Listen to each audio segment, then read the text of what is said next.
ফুটবলের রাজা Lionel Messi কিংবা পেলে ম্যারাডোনা হলেও স্কিলের রাজা একজনই। কোনো তর্ক ছাড়াই তিনি রাজা, নিঃসন্দেহে সেই ব্যক্তিটি নেইমার জুনিয়র। বল পায়ে রাজত্ব কায়েম করা নেইমার আবারও আলোচনায় এসেছেন তার স্কিল শো করে। সান্তোসের হয়ে স্কিল শো করে আলোচনার কেন্দ্রবিন্দুতে পরিণত হয়েছেন নেইমার। সান্তোসের হয়ে মাঠে নেমে গোল পাওয়ার দিনে নেইমার অদ্ভুত এক স্কিল দেখিয়ে প্রতিপক্ষকে বোকা বানিয়ে বল নিয়ে ছুটে গেছেন নেইমার দ্য সান্তোস জুনিয়র। এমন নেইমারকে যেন ভক্তরা খুঁজছিল।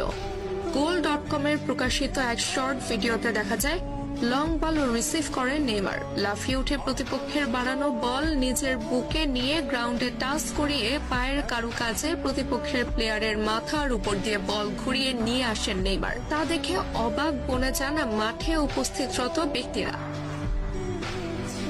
একজন ফুটবলার কতটা পারদর্শী হলে অন টাইমে এমন স্কিল শো করতে পারেন সেটি যেন আলোচনার বিষয়। নেইমার বরাবরই সফট স্কিলের ফুটবলার। বল পায়ে প্রতিপক্ষকে বোকা বানাতে তার মতো প্রসিদ্ধ ফুটবলার আরেকজন নেই বললেও মোটেও ভুল হবে না। তবে এমন স্কিল ফুটবলারের সার্ভিস সান্তোস কতদিন নিতে পারবে